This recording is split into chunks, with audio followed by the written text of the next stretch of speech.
নমস্কার, যতন খুলুম খান। ডাবল ইঞ্জিনের সরকার দিল্লি থেকে ত্রিপুরার বন্যা পরিস্থিতি মোকাবেলার জন্য রিলিফ অ্যান্ড রেস্কিউ অপারেশনের জন্য 40 কোটি টাকা দিয়েছে। 40 কোটি টাকা দিয়েছে এবং দেশের স্বরাষ্ট্রমন্ত্রী টুইট করে এই তথ্য জানিয়েছেন যে ডাবল ইঞ্জিনের সরকার শব্দটা হয়তো উল্লেখ করেননি, ত্রিপুরাবাসীর পাশে থাকার বার্তা দিয়েছে এইভাবে সাহায্য করার মধ্য দিয়ে। এটাও জানিয়েছেন যে 11টি এনডিআরএফের টিম পাঠানো হয়েছে ত্রিপুরাতে, 3 কলাম আর্মি পাঠানো হয়েছে, 4টি ইন্ডিয়ান এয়ারফোর্সের হেলিকপ্টার পাঠানো হয়েছে। তো এগুলির কথাও স্বরাষ্ট্রমন্ত্রী জানিয়ে দিয়েছেন ত্রিপুরার ব্যাপারে। কালকে পরশু সারাদিন ধরে বিভিন্ন জায়গাতে মানুষ জলবন্দী হয়েছিল, বাড়িঘরে আটকে পড়েছিল, বহু জায়গাতে মানুষ মানে হাহাকার করেছে। কিন্তু এটাও ঠিক যে অনেক জায়গাতে কিন্তু মানুষকে রেস্কিউ করার জন্য কেউ যায়নি।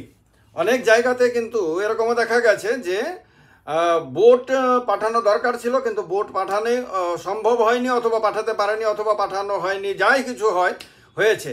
যেমন কোনো একটি জায়গাতে তো আমার পরিচিত একটি পরিবার একদম জলবন্দী হয়েছিল। এর জন্য সকাল থেকে রাত্র পর্যন্ত বারবার ফোন করেও আপনার কাউকে পাঠানো সম্ভব হয়নি। তারা বারবার বলেছে যে 1000, 5000, 10,000 ফোন আসছে, কি করব আমরা কত জায়গাতে পাঠাবো, দেখছি করতে করতে সকাল থেকে রাত্র পর্যন্ত তারা পাঠাতে পারেনি। তো এইরকম হয়েছে, এরকম বহু জায়গাতে হয়েছে। তারপরে রিলিফ ম্যাটেরিয়ালও বহু জায়গাতে গিয়ে পৌঁছয়নি, এটাও সত্য।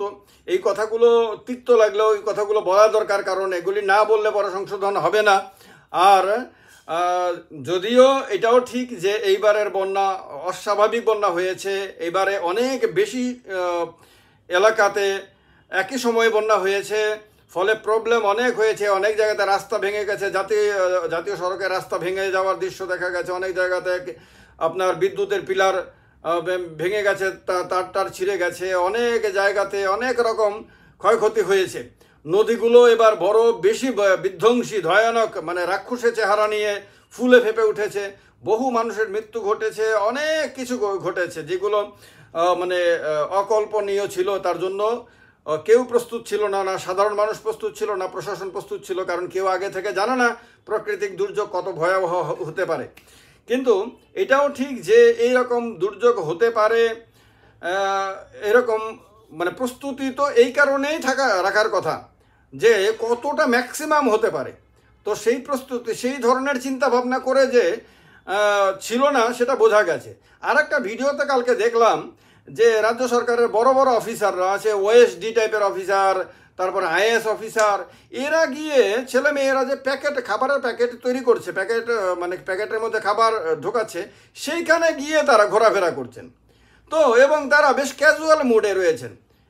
মানে ভাবা যায় যে সরকারের একজন ওএসডি, তারপরে আইএএস অফিসার বা অন্যান্য অফিসাররা গিয়ে খাবার প্যাকেট তৈরি করার জায়গাতে গিয়ে ভিড় করে রয়েছেন, সেখানে গিয়ে ক্যাজুয়াল মুডে খাবারের প্যাকেট তৈরি করা দেখছেন, ইত্যাদি।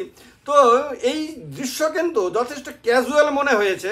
এই দৃশ্যটা দেখে কিন্তু যারাই দেখেছেন তাদের কিন্তু মনে হবে যে এরা বোধ খুব বেশি টেন্সড না, তারা বোধহয় খুব বেশি চিন্তাগ্রস্ত না, যে সারা রাজ্যে যে এরকম ভয়াবহ অবস্থা, বহু জায়গাতে যে মানুষ আটকে পড়েছে, সেগুলি নিয়ে তো তাদের চেহারার মধ্যেই তো তার প্রতিফলন ঘটার কথা ছিল। তাদের তো এই খাবারের প্যাকেট তৈরি করার জন্য ছোটোখাটো অফিসারদেরকে এখানে ডেপুটেড করে রাখতে পারতো, বা সরকারি কর্মচারী যারা রয়েছে তারাই তো দেখতে পারতো এইগুলি দেখার জন্য এত বড় মাপের অফিসাররা এসে সেখানে ভিড় করে আছেন, সেখানে তাও ঘোরাঘুরি করছেন, মিডিয়াকে বাইট দিচ্ছেন, মানে বেশ চেহারার মধ্যে হাসি খুশি মুখ। এরকম একটা অবস্থা, যখন মানুষ আতঙ্কে রয়েছে, যখন মানুষ আর্তনাদ করছে, যখন দিকে দিকে মানুষ একটু খাবারের জন্য চেয়ে রয়েছে, কখন রিলিফ টিম আসবে, একটু খাবার পৌঁছে দেবে। অনেক জায়গাতে বিদ্যুৎ নাই সকাল থেকে রাত্র পর্যন্ত, ফলে আপনার নাই, মানে খাবারের জলের ব্যবস্থা হয়নি। সকাল থেকে রাত্র পর্যন্ত খাবারের জলের জন্য পাগলের মতো এদিক ওদিক প্রত্যাশা করে রয়েছে, যেদিকেই তাকায় একটু যদি কেউ জলের বোতল নিয়ে আসে, সেরকম একটা অবস্থাতে অফিসারদের চেহারা চোখে মুখে কিন্তু তার প্রতিফলন ঘটা কথা ছিল। তো অনেকটা ক্যাজুয়াল মনে হয়েছে। শুধু এই ভিডিওটা দেখলে পরে অনেকের মধ্যে মনে হতে পারে যে প্রশাসনের কিন্তু এরকম অতটা টেনশন ছিল না। যদি আবার এটাও দেখা গেছে যে জেলা শাসককে নৌকা বাইতে আপনার উদ্ধার কার্যে অংশগ্রহণ করতে, ঠিক আছে, ডিএম তো আর নিজে গিয়ে ফিজিক্যালি গিয়ে মানুষকে উদ্ধার করবেন না, ওএসডি আইএস অফিসাররা গিয়ে জলে সাঁতার কেটে কেটে মানুষের বাড়িতে গিয়ে উদ্ধার করবেন না, তার জন্য আলাদা প্রশিক্ষিত টিম রয়েছে। কিন্তু হ্যাঁ, ডিএমের এই যে জেস্চার, এটা একটা পজিটিভ বার্তা দেয় যে না, আমিও তোমাদের পাশে আছি, এই বার্তা দেয়, এটা প্রশংসনীয় ব্যাপার। কিন্তু ওই দিকটা ডেফিনেটলি মানে খুবই দৃষ্টিকটু লেগেছে ওই রকম অফিসাররা, মানে এটা খুব বাজে লেগেছে, একদম পরিষ্কারভাবে বলার কথা। কারণ অনেক জায়গা থেকে যখন মানুষ বলছে যে তারা রিলিফ ম্যাটেরিয়াল পাচ্ছে না, তাদেরকে উদ্ধার করার জন্য বোট আসছে না, তখন মনে হচ্ছে এই অফিসাররা যদি ওই কাজগুলোর যদি বেশি তদারকি করতো। খাবারের প্যাকেটটা এত সাধারণ মানের কাজ, এগুলো আমরা যখন কলেজ টলেজে পড়তাম বিভিন্ন প্রোগ্রামে, আমরাও আমাদের যারা জুনিয়র ছিল তাদেরকে দিয়ে এই কাজগুলো করাতাম। তো এই কাজগুলো যদি ওই ছেলে মেয়েরা করছে, খুব সিরিয়াসলি করছে, ছেলে মেয়েদেরকে ভিডিওতে দেখা যাচ্ছিল, তাদেরকে ধন্যবাদ দেওয়া উচিত, তাদের প্রশংসা করা উচিত। তারা বাড়ি ঘর ফেলে এসে এখানে মানুষের জন্য এই সেবামূলক কাজটা করেছে। এইগুলোর জন্য এই অফিসাররা যদি না থেকে, অফিসাররা যদি ওই কাজগুলোতে থাকতো, যে দেখো কোথায় কোথায় কোন কোন এলাকাগুলোতে বোট যায়নি, কোথায় কোথায় মানুষ আটকে আছে, তাদের জন্য কি কি ব্যবস্থা নেওয়া দরকার, যাদেরকে এখন বের করা সম্ভব না তাদেরকে এয়ার ড্রপ করে খাবার পৌঁছে দেওয়া যায় কিনা, এইগুলি নিয়ে যদি তারা বেশি ব্যস্ত থাকতেন, তাহলে হয়তো আরও অনেক বেশি সংখ্যক মানুষ সরকারের দেয়া রিলিফ অ্যান্ড রেস্কিউ অপারেশনের আওতায় আসতে পারত। তো এইগুলি করার জন্য, এই সিরিয়াসনেসটার জন্য কিন্তু আগে থেকে কোনো ট্রেনিংয়ের দরকার হয় না। বড় অফিসার, তিনি সিরিয়াস ম্যান, এই কারণেই তো তিনি বড় অফিসার হয়েছেন, তারা এত বড় বড় পদে গেছেন।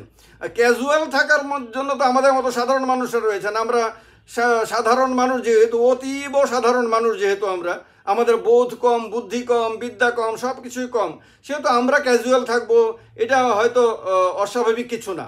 কিন্তু বড় বড় ব্যক্তিরা, যারা বিশাল বিশাল মহাবিশ্ব ব্রহ্মাণ্ডের অনেক বড় বড় জায়গাতে আছেন, যারা, তাদের এই ধরনের গুরুত্বপূর্ণ সময়, সেন্সিটিভ টাইমে এই ধরনের ব্যাপারগুলো কিন্তু দেখতে ভালো লাগেনি। ভালো লাগলে সেটা যেমন প্রকাশ্যে বলবো, ভালো না লাগলেও সেটা প্রকাশ্যেই বলবো। তো যাই হোক, এটা একটা শিক্ষণীয় বিষয় ছিল।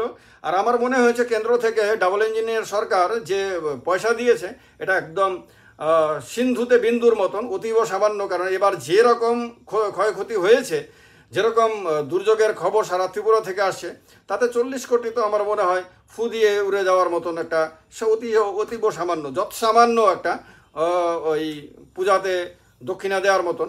পূজার বাজেটের সঙ্গে যদি আপনার দক্ষিণার তুলনা করেন, তাহলে যেরকম সামান্য বলে মনে হয়, সেরকম একটা সামান্য ব্যাপার।